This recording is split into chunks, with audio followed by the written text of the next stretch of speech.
So the question here is, why is the government, after promising not to do this repeatedly, still hiding information on something that is very much in the public interest, which is, what are these things, these UFOs? We know they're real. We don't know what they are. Probably have a right to know that. It's our government, after all, but they're still hiding it from us. Why? Lou Elizondo is one of the world's experts, maybe the world's expert on this. He used to study UFOs for the Pentagon. He joins us tonight. Lou, thanks so much for coming on. So let's just go right to motive. We know these are real. We know the Pentagon takes them seriously, if not in public. Why in the world would they still be hiding this information from us? Yeah, I mean, it is kind of peculiar, isn't it, Tucker, that, really the day before Thanksgiving, the Pentagon decides to announce the creation of this office when they've had, 4 years to do it beforehand. I do think it is a good idea to have a centralized office.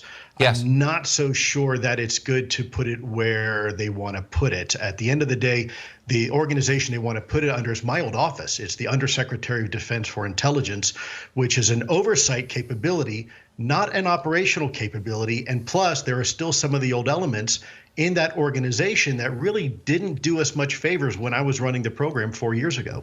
Right. Well, that's obvious. In fact, if it weren't for you effectively blowing the whistle, we wouldn't be having this conversation in the first place. So speculate in your informed way about their motive. Like, what do they know that they don't want us to know, do you think? Well, if I could be completely forthcoming, I think they don't know a lot, and that in itself is probably what they don't want to necessarily have a conversation about. Right. Even recently, when you listen to the Pentagon spokesperson, no offense, but there's no indication that they're going to be open and forthcoming with the American people. When you look at the legislation that has been presented in this NDAA, National Defense Authorization Act, this is historic. I mean, this basically tells the U.S. government, both the Director of National Intelligence and the Secretary of Defense, you will report to Congress both at the classified and the unclassified versions. And oh, by the way, you're going to create a field team. You're going to create a capability to go out and not just sit back and relax and wait for information to come to you, but you now have to be proactive. You have to go out and actually collect that information as it's happening, and then you have to report it to us. And last but not least, if there's information that you can't report because it's too classified, you have to report that fact to Congress too. So this is really a fantastic, I think, I mean, it's huge. It's very comprehensive. It's pages and pages.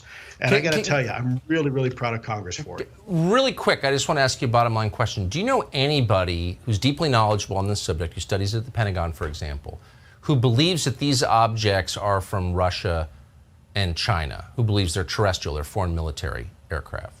There's a couple individuals, I'm not going to call them out, that for whatever reason still remain extremely apprehensive about this topic. But at the end of the day, you know what? I say, fine, let the data speak for itself. Now that we've got a mechanism to actually collect and analyze this information, let the data speak for itself, and then they'll come to the natural conclusion of what this is. Yeah, it's pretty clearly not from Russia or China, I would say. Just my view. Pretty. Lou Elizondo, appreciate your coming on. Thank you.